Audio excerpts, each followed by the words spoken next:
com Ele, e para sermos também glorificados com Ele. Palavra do Senhor. Graças a Deus. Aleluia, aleluia, aleluia, aleluia, aleluia, aleluia, aleluia, aleluia. Glória ao Pai, ao Filho e ao Espírito Divino,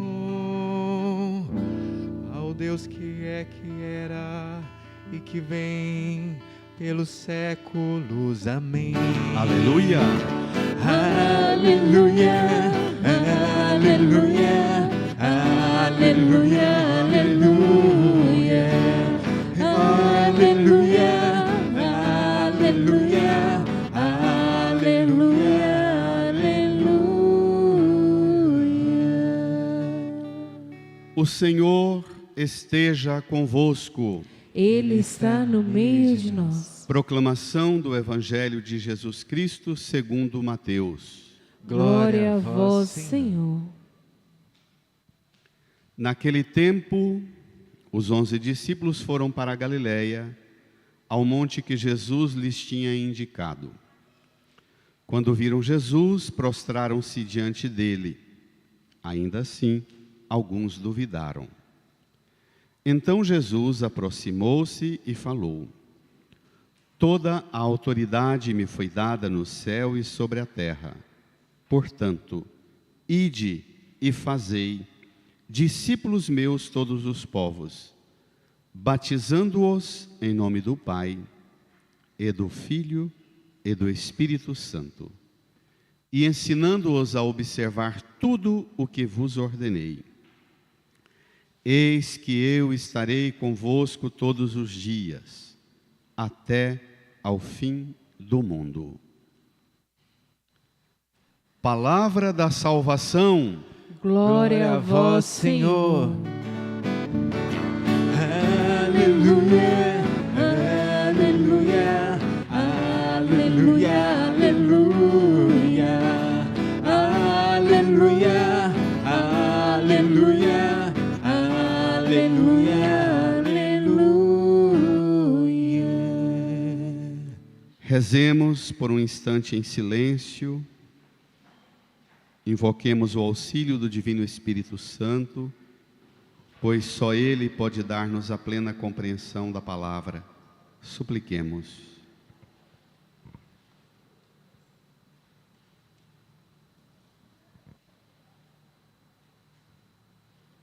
Amém. Irmãs e irmãos, como eu dizia na introdução, no começo da Santa Missa, celebramos hoje a solenidade da Santíssima Trindade.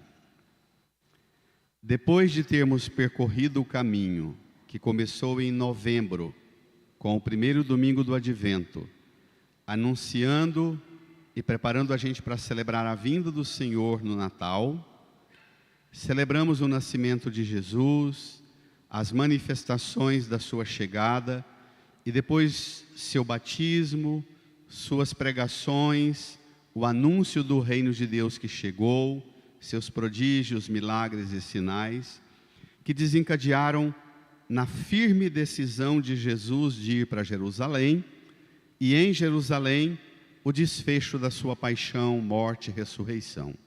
Ressuscitado, 40 dias aparecendo aos discípulos, depois sobe, se despede e vai para junto do Pai, prometendo, recomendando que eles ficassem em Jerusalém até que se cumprisse a promessa, e veio a realização da promessa, o Espírito Santo derramado.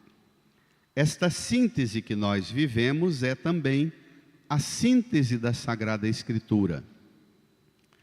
Se você quiser aprofundar e dizer qual é a imagem ou a definição de Deus que a Bíblia traz, se você começar a ler a Bíblia do começo, de Gênesis até Apocalipse, o final, e for descrevendo tudo o que a Bíblia fala sobre quem é Deus, ou os traços e as características de Deus, você vai ter um material enorme.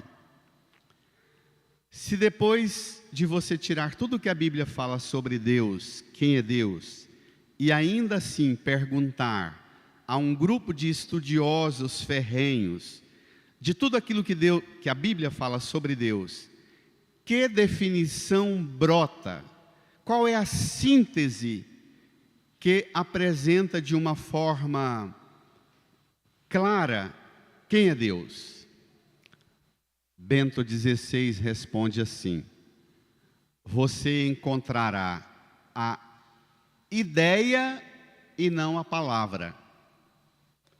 Está presente a ideia, o conceito, mas não está explícita a palavra. Santíssima Trindade.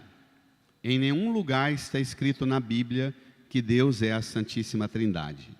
Mas na Bíblia inteira está a intuição, a ideia, que dá-nos toda segurança para dizer: Deus é a Santíssima Trindade. O problema é que é uma comunicação não tão fácil, especialmente dizer isso para as crianças, dizer isso para os adolescentes, dizer isso para uma pessoa que não tem uma formação de fé, não é um exercício simples. E nós herdamos da cultura grega aquele modo de compreender as coisas separando. Então a gente, quando vai estudar quem é Deus, Pai, Filho e Espírito Santo, a gente separa tudo que fala sobre o Pai, tudo que fala sobre o Filho, tudo que fala sobre o Espírito Santo. E na maioria das vezes, para facilitar, a gente continua tendo uma visão separada. Eu conheço pouquíssimas pessoas que deram conta de desenvolver uma elaboração, uma compreensão de Deus a partir da síntese de que Deus é a Santíssima Trindade. Como é que você reza, por exemplo, e começa a sua oração dialogando com Deus, falando com a Santíssima Trindade, Pai, Filho e Espírito Santo? Na maioria das vezes, eu já atendi pessoas simples, humildes, idosos, que dizem assim: padre, eu às vezes fico no aperto, porque aí eu estou cansado, minha saúde não está boa, eu faço minha oração para o Divino Pai Eterno, mas aí eu fico pensando, Jesus vai ficar chateado comigo porque eu não falei com Ele. Aí eu rezo para o Espírito Santo e penso, o Divino Pai Eterno vai ficar bronqueado porque eu não falei com Ele. Vai ter ciúme entre eles. Isso é próprio de uma visão que não dá conta de ter síntese interna na forma de dialogar. Pensamos Deus assim, cada aspecto do mesmo Deus separado. E unir não é fácil. Antes de ir no texto bíblico, eu queria com vocês pegar um aspecto mais poético, o prefácio da missa de hoje, número 16 do seu folheto. O que é essa tal definição de Deus Santíssima Trindade? O prefácio diz assim: depois daquela saudação que o padre faz, o Senhor esteja convosco, corações ao alto, demos graças. Aí o padre proclama o que culmina no cântico do santo. Curiosamente, sempre nesse prefácio se recorda característica de Deus. E hoje, particularmente, esse prefácio é muito catequético. Eu estou tomando esse prefácio exatamente porque na nova versão do missal ele veio corrigido, veio melhorado, aperfeiçoado, porque tinha um rococó de português que não era fácil para a gente, nós do Goiás, caipira, entender essa linguagem. Ficou bem mais acessível teologicamente. Olha o que o padre proclama: na verdade é digno e justo, é nosso dever e salvação dar-vos graças sempre e em todo lugar, Senhor, Pai Santo, Deus Eterno e Todo-Poderoso. com vosso Filho unigênito e o Espírito Santo, leiam, Sois um só Deus e um só Senhor. portanto, espere lá, portanto não se separa. Se você falou com o Pai, você falou também com o Filho e com o Espírito Santo. Com vosso Filho unigênito e o Espírito Santo, sois um só Deus e um só Senhor. Continua, não Uma única pessoa, mas 3 pessoas num só Deus. Pronto. Tudo o que revelastes e nós cremos, está falando da Bíblia, do que a Bíblia revelou. Tudo o que revelastes e nós cremos a respeito de vossa glória, atribuímos sem diferença Ao Filho e ao Espírito Santo. todos os atributos que você dá ao Pai, santo, perfeito, eterno, divino, onipotente, onisciente, onipresente, você dá ao Filho e ao Espírito Santo. Está claro? Então, a gente precisa aprender a conversar com Deus, tendo esse modo de síntese elaborado aqui no afeto e aqui na razão. Porque senão a gente conversa com Deus, é como se conversar com uma família, o esposo, a esposa e os filhos, e não desse conta de conversar, tivesse que falar pessoalmente com cada um, porque acha que não vai ter o diálogo. É sentar à mesa de uma família e ter um diálogo com a família inteira. Mais ou menos essa metáfora da família para a gente entender um diálogo. Está falando com a família, quando é uma conversa com a família. Está falando com Deus. E sempre que está falando com Deus, se fala com o Pai, está dizendo também com Jesus e o Espírito. Se fala com Jesus, está falando também com o Pai e o Espírito. Se fala com o Espírito, está falando também com Jesus e o Pai. Está claro? Tente exercitar isso na sua prática de oração. Não é simples. E, por vezes, a gente demora a entender isso. A Bíblia também foi um processo. Não foi simples a escolha de Deus em se comunicar conosco pela palavra. Bento XVI diz que Deus, ao escolher falar conosco pela palavra, que é um conjunto de códigos que cada povo, cada língua, cada nação desenvolve, as palavras, os conceitos variam de povo para povo, de cultura para cultura, de língua para língua. O que uma palavra diz aqui, noutra cultura é completamente diferente. Então, Bento diz, Deus ao escolher falar conosco comunicar-se conosco pela palavra, Ele teve que se rebaixar, porque a linguagem é própria, embora ela seja uma grandeza entre nós, mas ela tem limites. Os conceitos são sempre limitados, e os próprios conceitos de um povo, de uma cultura, ao longo de 100 anos, o que hoje tem um conceito claro para definir uma coisa, daqui 50 anos a gente vai usar outra palavra, outra expressão para definir aquilo. Isto nos valores éticos, morais, mas até na ciência, até na língua, na gramática, muda. Então, a gente precisa entender que a linguagem refere-se a Deus, mas a linguagem é sempre limitada para expressar tudo de Deus. Porque Deus é uma realidade que ultrapassa, vai muito além dos nossos limites, dos nossos códigos mais elevados de comunicação. Mesmo a arte, tem a linguagem da palavra e tem a linguagem da arte, das representações que nós usamos. Tem a linguagem dos símbolos. A palavra é símbolo, o templo é símbolo, o altar é símbolo, o pão e o vinho são símbolos. Se referem a uma realidade sagrada, mas não esgota a realidade sagrada. A gente não dá conta de esgotar o mistério de Deus. Mas eu queria, agora vamos propriamente ao texto, que a gente evoluísse para um processo fácil de ser percebido. Na primeira leitura, tome lá, rapidamente.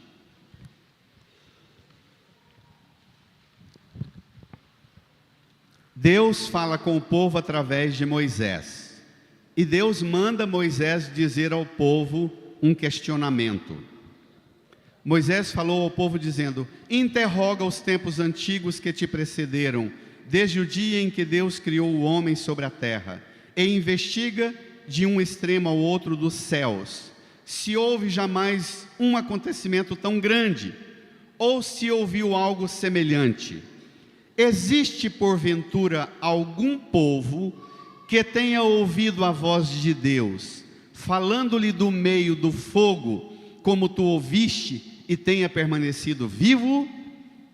Ou terá jamais algum Deus vindo escolher para si um povo entre as nações? Leiam, por meio de provações, Vai, de sinais e prodígios, por meio de combates, com mão forte e braço estendido, e por meio de grandes terrores, como tudo que por ti, o Senhor vosso Deus, fez no Egito, diante de teus próprios olhos? Então, aqui brota uma imagem de Deus.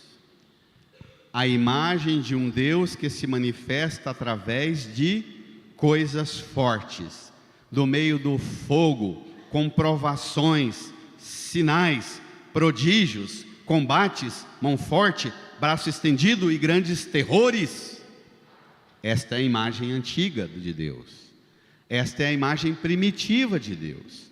E tem gente que às vezes na catequese ou na formação que o pai, a mãe, o vô, a avó dá, gruda nessa imagem de Deus os conceitos mais antigos da Escritura sobre Deus, e a pessoa passa a vida inteira tendo essa visão de Deus assim, pavoroso, carrancudo, agressivo, violento, que age através de terrores.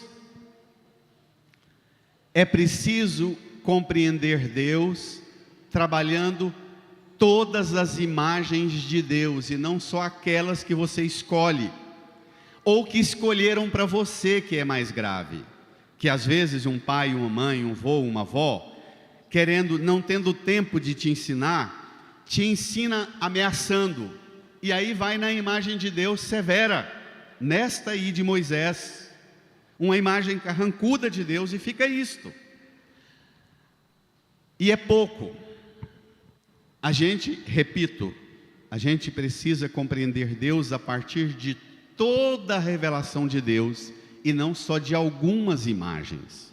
Por exemplo, o Salmo, rapidamente, diz assim, na segunda estrofe: a palavra do Senhor criou os céus, e o sopro dos seus lábios as estrelas.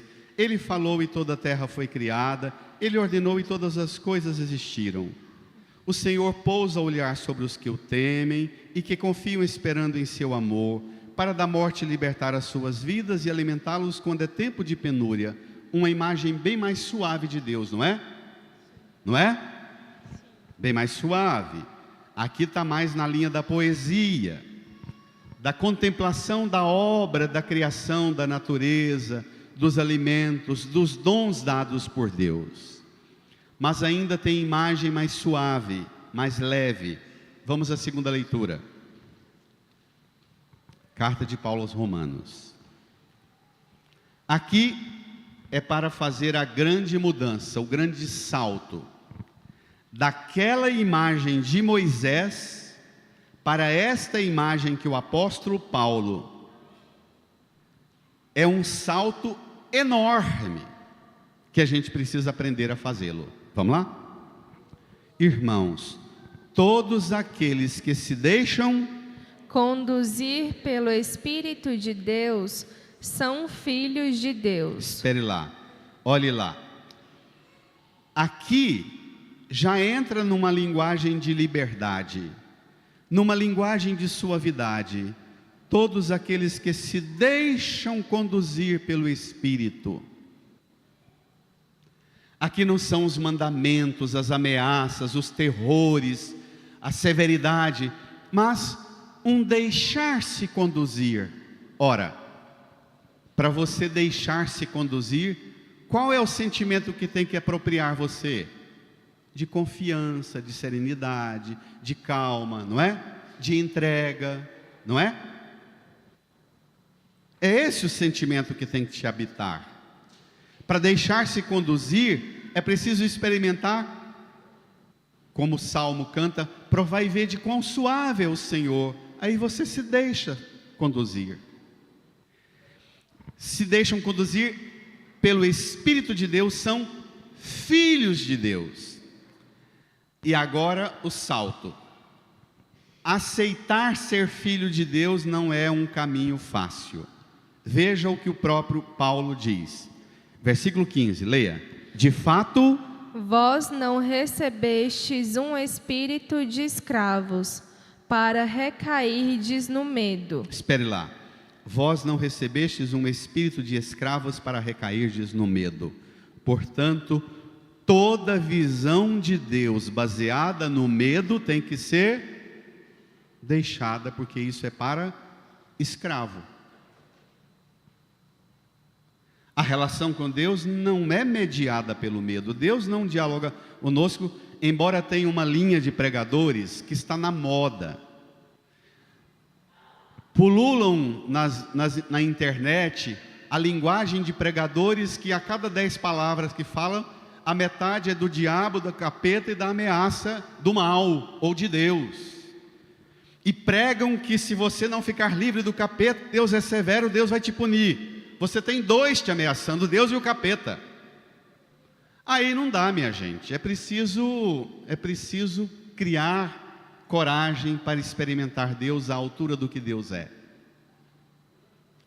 Bento diz, é preciso recordar sempre que nós não cremos que exista outro Deus. Não há outro Deus, só Deus é Deus. O demônio não é o Deus do mal. Tem mãe que estraga para sempre a mente da criança, que pergunta, quem é o demônio, quem é o diabo? Aí fala, é o deusinho do mal. Não existe outro Deus, só há um Deus. O diabo é o pai da mentira, ele não é Deus. E aí a gente conduz a uma compreensão de medrosos, e medo é próprio de escravo. Se você é uma pessoa que tem uma fé baseada no medo, você ainda na relação com Deus se põe na condição de escravo e não de filho. Esse salto, minha gente, ele não é simples. Os pregadores do terror religioso, das ameaças do capeta e das ameaças de Deus, eles acham mais fácil pregar pelo medo, porque o medo é mais fácil de controlar comportamento. Não é? A pedagogia do medo, ela é mais fácil, ela é um atalho que dá para o controlador um senso mais imediato de resultado, de ameaça. Mas não é eficaz, porque quem experimenta a fé baseada no medo, não experimenta o Deus que Jesus e o Espírito Santo trazem como revelação de traços definitivos de Deus. Esse e o Espírito que nos move, domingo passado, num sopro. Então, todos aqueles, de fato vós não recebestes um espírito de escravos para recairdes no medo, mas recebestes, leiam, um espírito de filhos adotivos, no qual todos nós clamamos, Abá, ó Pai. Tem gente que fala para mim assim, padre, eu não sei rezar. Eu falo, não tem importância não. O que é rezar? Rezar é você ativar a confiança que você tem, pôr a mão aqui e dizer, Divino Espírito Santo que está em mim, Divino Espírito Santo que está em mim, reza em mim, clama em mim o que o Senhor sabe que eu preciso. Ponto. De fato, vós não recebestes um espírito de escravos para recair no medo, mas recebestes um espírito de filhos adotivos, no qual todos nós clamamos, Abba, ó Pai. Pai. Para ter coragem de dizer, Pai, santificado seja o vosso nome, venha a nós o vosso reino, seja feita a vossa vontade, tem que ter muito amor. Filho que experimenta amor de pai, olha nos olhos de um pai que às vezes está querendo que o filho faça uma coisa, que o filho não está convencido daquilo, a filha não está convencida daquilo que o pai e a mãe pedem, mas depois às vezes até rangendo os dentes, mas diz assim, pai, tá bom, eu não estou convencido, mas porque eu amo você, vou fazer como você pede, e faz, e dá certo, não é não? O problema é que está ficando cada vez mais longe essa experiência, porque nós achamos que amar é deixar fazer o que quer. Nós herdamos uma compreensão errada de Deus, e aí desgraçamos a nossa vida e a vida dos outros, porque temos uma noção equivocada da liberdade. Pensamos que se você me ama, você me deixa livre para eu fazer o que eu quero. Esta liberdade do ser livre para fazer o que eu quero, é a liberdade que o filho pródigo reivindicou para ele. Está chato viver na casa do meu pai, cuidando da casa, dos animais, das plantações, dos empregados, da vida e da rotina da casa. Eu quero liberdade. Dá-me a parte da minha herança que eu quero gastar torrando sem obrigações. E tem pai que acha que ama o filho dando-lhe liberdade sem responsabilidade. E tem filho que acha que o pai só lhe ama se lhe der liberdade sem responsabilidade. E aí está a tragédia. Que liberdade sem responsabilidade é própria de escravo. Quer dizer para o escravo, você está livre, nada que é seu, vai embora. Vai para nada, vai para a favela, como o Brasil mandou os escravizados, libertados da escravidão, embora para a favela, não foi? E está essa tragédia social no Brasil que não acaba nunca.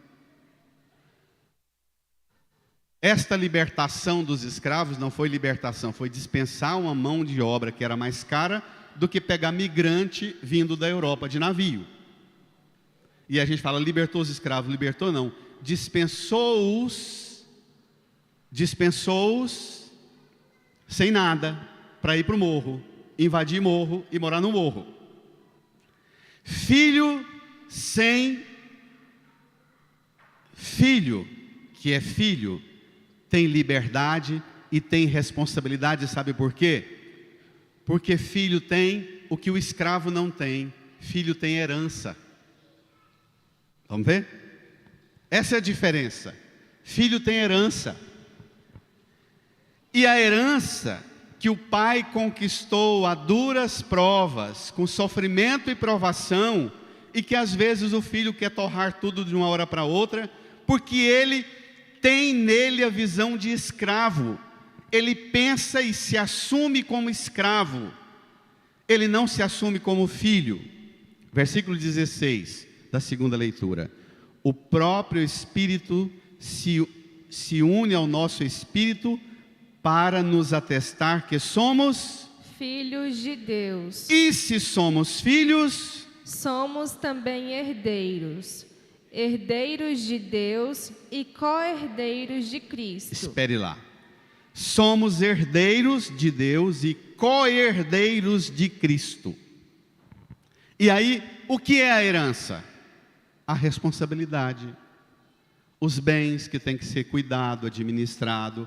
O filho pródigo, que queria ser livre, ele foi tão livre sem responsabilidade, que quando acabou toda a herança, ele teve que arrumar um emprego e queria matar a fome com a comida dos porcos, mas nem isso lhe davam. E ele se recorda: quantos empregados de meu pai têm pão com fartura e eu aqui morrendo de fome? Eu preciso ter coragem de dizer que liberdade sem responsabilidade não é liberdade, é a verdadeira escravidão. Minha gente, ensinar isso para filho e para neto não é fácil. Porque a sociedade moderna ensina que liberdade, de verdade, se você me ama, você deixa-me fazer o que eu quero. E isto é a mais perfeita escravidão. Agora, isso não quer dizer que você, pai e mãe, deve escolher o que o menino ou a menina tem que querer. Hoje, na missa das 8, tinha um jovem que eu nem reconheci, que há 6 anos atrás veio com a mãe pedir uma bênção, porque passou no vestibular numa boa faculdade em São Paulo e terminou. Aí ele veio dizendo: terminei o curso, o senhor deu a bênção há quase 6 anos atrás, terminei o curso, já arrumei meu emprego, comprei o carro essa semana, queria que o senhor abençoasse o carro e me desse uma bênção. E ele falava, aí eu fui até o carro abençoar e ele falava: padre, a diferença daquele dia, que eu nem me lembro, que o senhor deu a bênção para eu ir embora, há 6 anos atrás, eu com minha mãe na porta da igreja, o quanto eu tinha medo do que eu iria enfrentar sozinho. Morar sozinho, antes dos 18 anos, começar tudo do zero, padre. Embora tendo pai e mãe que me desse todo o aporte, mas a experiência de solidão e de morar só, e chegar de volta 6 anos depois e ter dado conta de experimentar todos os riscos e seduções que apareceram e manter fiel e poder encerrar esses 6 anos pedindo uma bênção, não é simples. Dizia isso com lágrima. Agora, para ter segurança de que o bichinho vai dar conta de ser livre 6 anos, morando sozinho, tem que ser pai e mãe à altura do Divino Pai Eterno e que tenha a noção da verdadeira transmissão de um conteúdo que deu a esse filho. É preciso dar conta de dizer: eu não tenho dúvida do que lhe dei, vá. Porque o medo é próprio da dúvida do que você deu. A tentação de controlar tudo é próprio da insegurança que você tem com o que você transmitiu. Porque se você experimenta um amor do eterno, você não teme dar a liberdade. Porque você tem segurança com o conteúdo que você comunicou. Então, e se somos filhos, somos também herdeiros, herdeiros de Deus, co-herdeiros de Cristo. Gente, co-herdeiros de Cristo. Co significa tudo que Jesus recebe do Divino Pai Eterno na glória, nós recebemos também. Brada, reage. Brada, reage.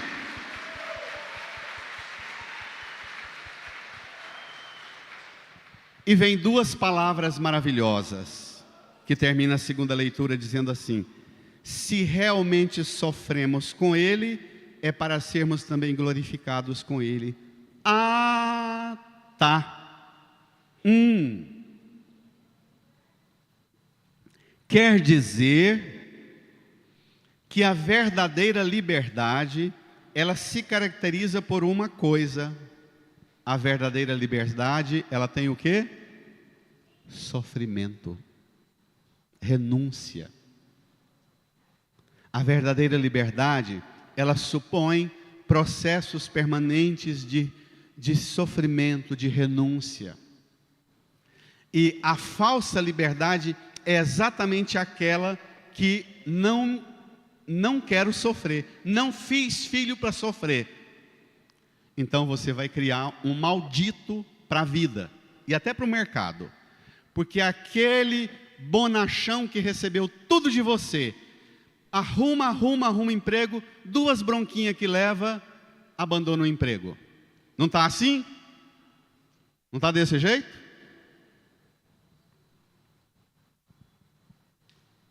E ainda diz orgulhosamente: não fiz filho para sofrer. Filho, não sofre não fiz filho para sofrer. Isso não é liberdade. Pai e mãe que ama, faz filho para enfrentar sofrimento, sim. Pai, estou ralando. Mãe, estou ralando, mas vou vencer. Reza aí que eu seguro aqui. Está sofrido, mas vai passar. Se sofremos com Ele, é para sermos glorificados com Ele. Amém? Reage! Reage!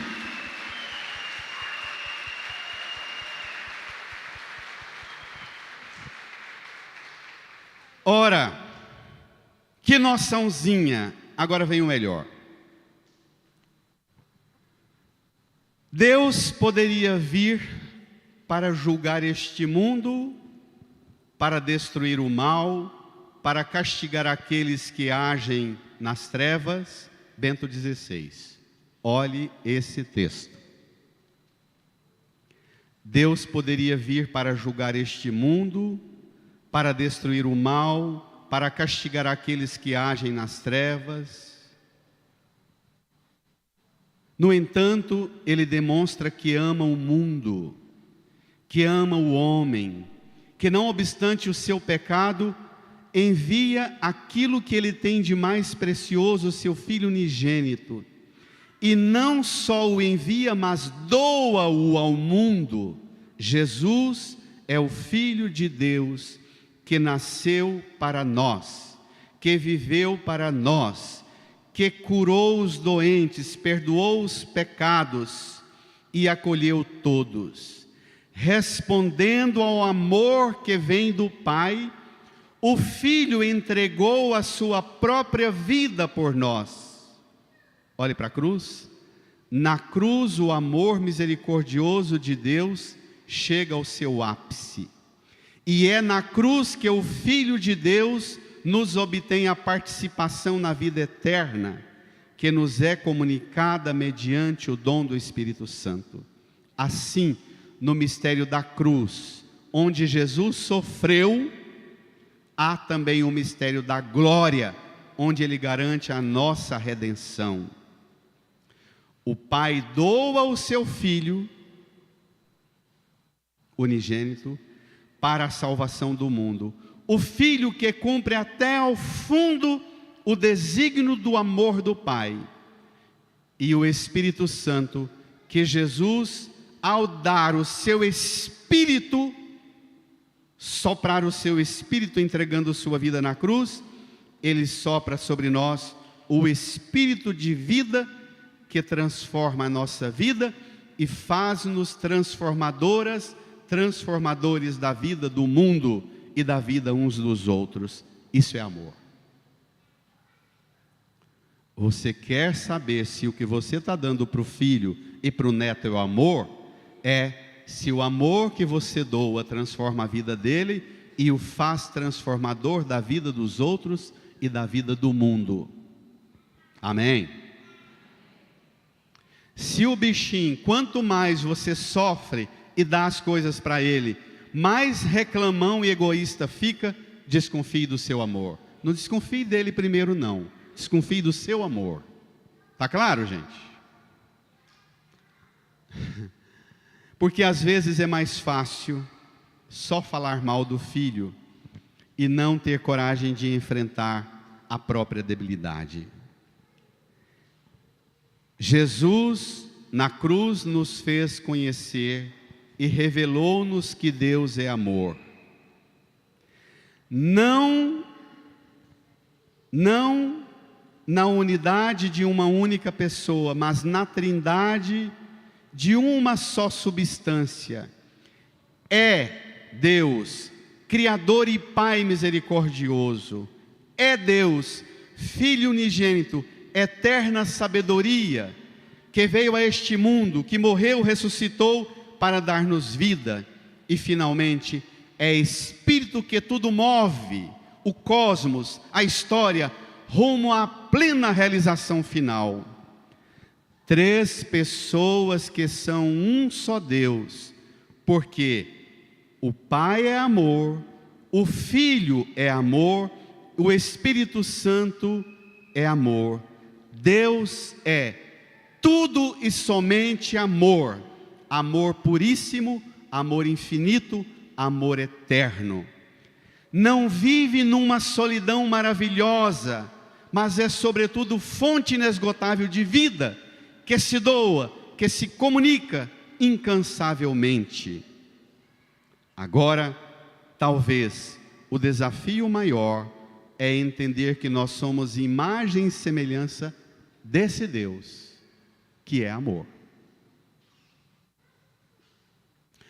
O conceito, Bento XVI, o conceito que brota de Deus amor na Bíblia é também o conceito de pessoa humana, porque nós somos criados imagem e semelhança de Deus.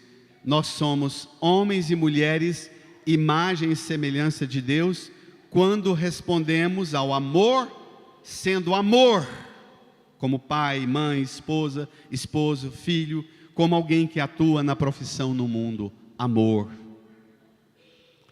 Este amor, de novo, o tema da obediência. Vamos ao Evangelho, não serei exaustivo, prometo. Número 11 do seu folheto, a conclusão do Evangelho de Mateus, capítulo 28, versos 16 a 20. É o último encontro de Jesus com os apóstolos antes de subir para os céus. Depois da sua paixão, morte, ressuscitou, Jesus encontra Maria Madalena e fala: vai dizer a Pedro e aos meus irmãos que vão para Galileia, lá eles me verão. E os discípulos correm e vão para Galileia, ao monte que Jesus indica. E olha o que acontece. Vamos lá? Os 11 discípulos foram para a Galileia, ao monte que Jesus lhes tinha indicado. Quando viram Jesus, leiam, prostraram-se diante dele. Esta é a razão nossa na relação com Jesus, prostrar-se diante dele. Nossa razão de fé é fazer-nos prostrados diante de Deus, em adoração. Prostrado diante dele. E o texto diz assim: ainda assim alguns duvidaram, prostraram-se, o corpo dobrou-se, mas dentro do coração e dentro da mente tem dúvida, a cabeça não desliga, o coração não desliga, o corpo está prostrado, caído, mas a mente e o coração ainda inquietos. E olha o que acontece. Veja, quando eles caem prostrados no chão, aos pés de Jesus, ainda assim alguns duvidando, como é que Jesus os trata? Versículo 18. Então Jesus aproximou-se e falou: brada. Toda autoridade me foi dada no céu e sobre a terra. Espere lá. No Antigo Testamento, naquela imagem de Deus lá, da primeira leitura, se eles estivessem prostrados diante de Deus e com dúvida no coração ou na mente, seguramente os textos do Antigo Testamento dirão: Deus vai mandar um terremoto e vai eliminar quem está com dúvida no coração. Aqui é outro nível. Jesus vê que os discípulos prostrados seguiram-no 3 anos e ainda diante do mistério da sua morte e ressurreição trazem dúvidas. Jesus não permite que as dúvidas deles espantem Deus. Ao contrário, Jesus se aproxima, toca e diz: toda autoridade me foi dada no céu e sobre a terra. É para dizer o quê? Que a dúvida de vocês não é autoridade. Que o medo de vocês não é autoridade. Que o demônio, que o inferno, que o pecado, que o mal, que o sofrimento não são mais autoridade. Que a partir de agora caminhamos nesta vida carregando em nós nossas fragilidades. Na hora do sofrimento o medo vem, na hora das dificuldades da vida as inseguranças vêm. O problema não é ter dúvida, o problema é deixar de seguir Deus por causa da dúvida. Se está com dúvida, prostre-se. Ela não passa, prostre-se continuamente. O problema não é ter dúvida, o problema é deixar a dúvida tomar o lugar de Deus na sua vida. Amém? Esse é o problema. O problema é deixar as inseguranças, as instabilidades desta vida tomar a direção da sua vida. Esse é o problema. O medo, a dúvida, o sofrimento, ter a última palavra. Jesus está dizendo aqui, olha, a partir de agora, moçada, vocês estão prostrados, alguns têm dúvida, mas a partir de agora tem um senhorio novo. Toda autoridade me foi dada no céu e sobre a terra. Portanto, ide e fazei discípulos meus todos os povos, vai. Batizando-os em nome do Pai e do Filho e do Espírito Santo. Vai. E ensinando-os a observar tudo que vos ordenei. Espere lá. Portanto, ide e fazei. O evangelho começa com vem e segue-me. É o primeiro encontro de Jesus com os apóstolos. O último encontro de Jesus com os apóstolos, ide e fazei. Discípulos meus, todos os povos. Fronteiras foram derrubadas. Fronteiras culturais, sociais, ideológicas, religiosas, fronteiras foram derrubadas. Todos os povos serão discípulos meus por 2 movimentos. Vocês irão para o mundo, não com um exército, matando e eliminando quem pensa diferente, quem é diferente, ou subjugando os povos. Vocês vão pelo mundo afora e vocês vão vencer todo o mal, toda a fraqueza, toda a debilidade do mundo, com um punhado de água na mão, derramando sobre a cabeça da pessoa e dizendo, eu te batizo em nome do Pai e do Filho e do Espírito Santo. 2 movimentos. Batiza para ser filho de Deus e sopra o Espírito sobre eles para que levem o perdão para o mundo, domingo passado, lembra? O sopro e um tiquinho d'água, o mundo está curado, pelo poder de Jesus e do Espírito Santo. Amém? Brada, reage! Brada! Eu fico impressionado com essas imagens, com essa simbologia. Como é que aquele Deus assustador, apavorador do Antigo Testamento, termina por se revelar, último encontro de Jesus, dizendo, moçada, perca o medo das diferenças, o medo das culturas, religiões, povos, línguas, vão por todos os cantos da terra e vençam todo o mal do mundo, com um pouquinho d'água derramado na cabeça, o mundo vai ser melhor. Pensa se a gente começar a trabalhar por isso. Que arma você traz com você? Pouquinho d'água para derramar sobre a cabeça. É assim. Ide e fazei discípulos meus, batizando-os, agora vem a parte mais pesada, e ensinando-os a observar tudo o que vos ordenei.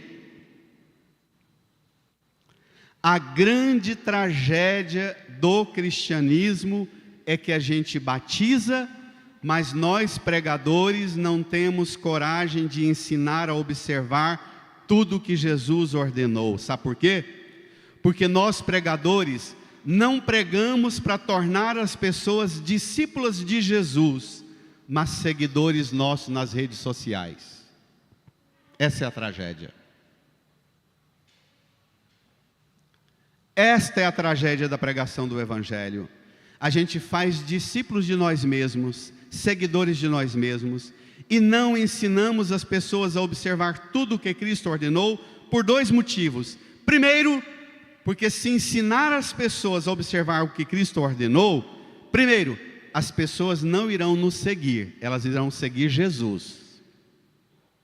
Segundo, porque as pessoas também querem pregadores que falem coisas agradáveis e simpáticas e que as ajude a conquistar o que elas querem conquistar, e não serem desmanteladas no gosto próprio e se tornarem feitas. Fazei discípulos meus, ensinando-os a observar tudo que vos ordenei.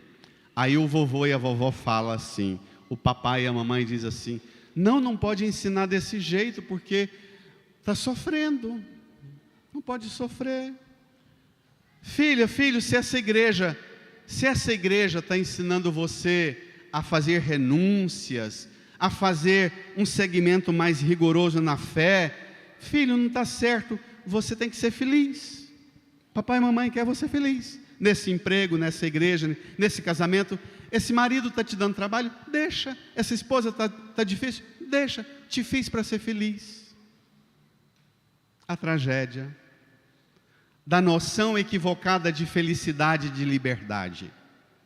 De novo, o elemento da responsabilidade.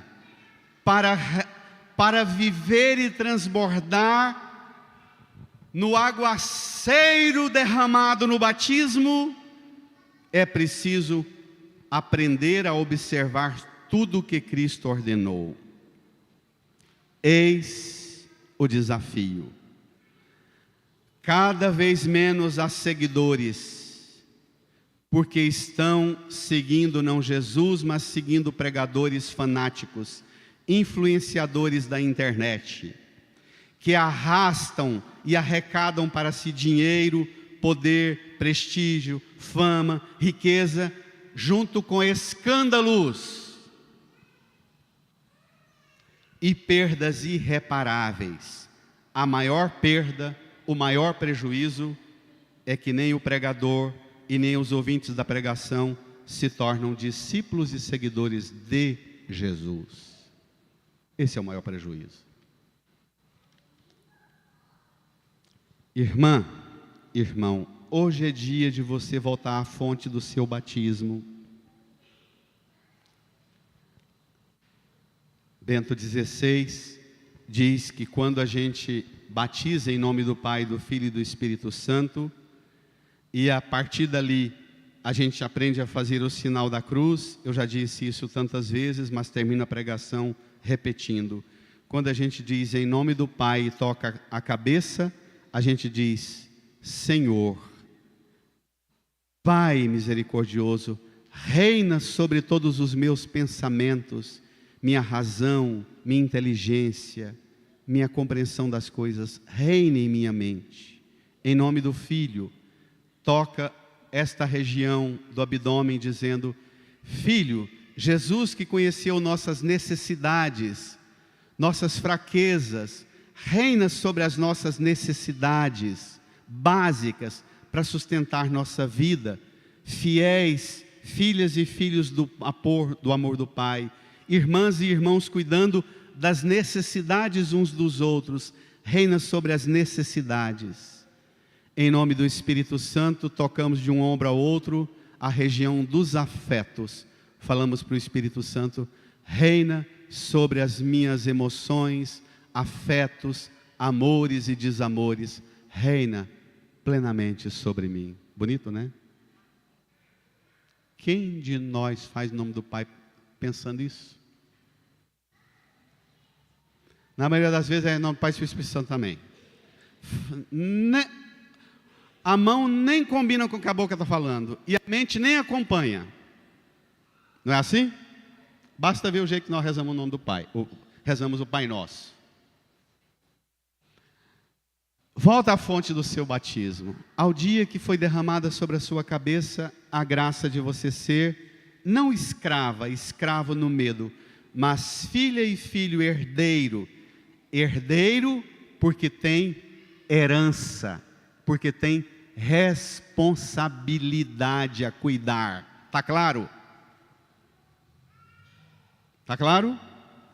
Tem bens que custaram anos de vida de sofrimento do seu pai, do seu avô. Tem luta, tem lágrima, tem solidão. Essa felicidade que você quer ter hoje, seu pai nunca pôde ter quando era jovem como você. porque estava ralando para te dar o que te dá hoje. Amém? Amém. Inclina a sua cabeça. Volte à fonte da sua fé, a água do batismo, e volte à fonte do seu afeto, seu pai, sua mãe, seu padrinho, sua madrinha, e peça à Santíssima Trindade para regenerar você em filha, filho de Deus, herdeira, herdeiro de Deus, templo do Espírito que clama em você, Abba, ao Pai. Renove a sua aliança com Deus. Ofereça suas renúncias, sofrimentos, provações, dificuldades, mas também suas alegrias, esperanças e realizações. Ofereça ao Senhor, falando com Ele. Renova-me, Senhor Jesus.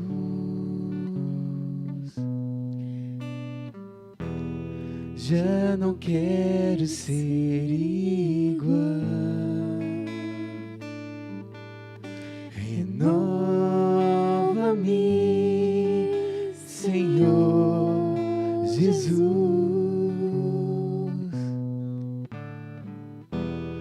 Põe em mim teu coração, porque tudo que há dentro de mim precisa ser mudado, Senhor, porque tudo que há dentro do meu coração precisa mais de ti. Renova-me. Renova-me, Senhor Jesus. Já não quero ser igual. Já não quero ser igual. Porque tudo que há, porque tudo que há dentro de mim precisa ser mudado, Senhor, porque tudo que há dentro do meu coração precisa mais de ti. Precisa mais de ti. Fiquemos de pé. Estenda a sua mão aqui para a cruz de Jesus. Irmã, irmão, percorremos nestes domingos, nestas semanas, o caminho da Páscoa. Da noite da Páscoa até aqui, experimentamos o esplendor da vida nova que brotou da cruz e do túmulo vazio. Agora, voltando à fonte do nosso batismo, a cruz onde Jesus se entregou pela nossa salvação, renovemos as promessas do nosso batismo. Estenda uma de suas mãos para a cruz e a cada pergunta diga com todo vigor: renuncio. Para viver como filhas e filhos de Deus na liberdade, você renuncia à escravidão do pecado? Renuncio. Para viver como irmãs e irmãos, você renuncia a tudo que causa desunião e divisão entre vocês? Renuncio. Para seguir a Jesus Cristo, o único que tem poder sobre o céu e sobre a terra, você renuncia ao demônio e ao pecado? Renuncio. Agora eleve as duas mãos para a cruz e professe, dizendo com todo vigor: creio. Você crê em Deus Pai Todo-Poderoso, Criador do céu e da terra?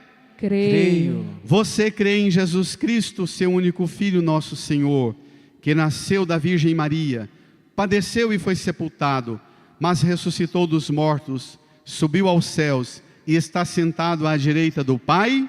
Creio. Você crê no Espírito Santo que foi derramado em você e que clama em você, Abba, ó Pai? Creio. Você crê na Santa Igreja Católica, na comunhão dos santos, na remissão dos pecados, na ressurreição dos mortos e na vida eterna?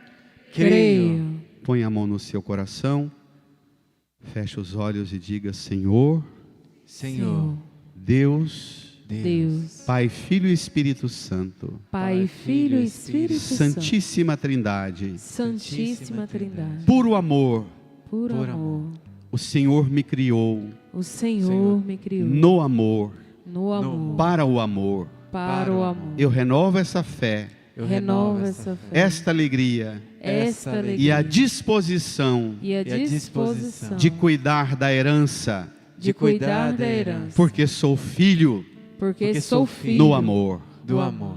Agora traça o sinal da cruz bem devagar, dizendo: em nome do Pai, e do Filho, e do Espírito Santo.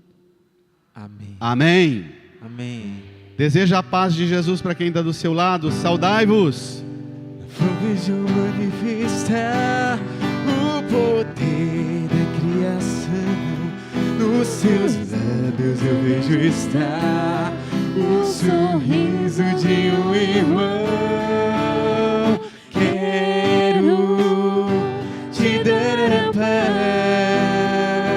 paz do meu Senhor, com muito amor. Nas palmas, quero. Brada. Te dar a paz Do meu Senhor. Uma salva de palmas bem forte. muito amor. Para a Santíssima Trindade. Brada. Palmas para Jesus, palmas pro Senhor, palmas para Jesus, palmas pro Senhor. Amém. Agora sim, oferte sua vida no altar como hóstia pura, cantando.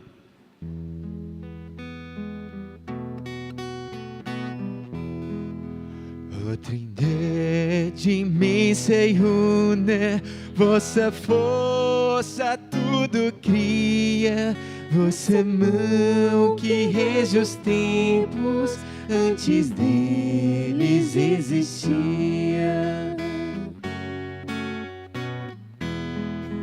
Pai da graça, fonte viva, luz da glória de Deus Pai,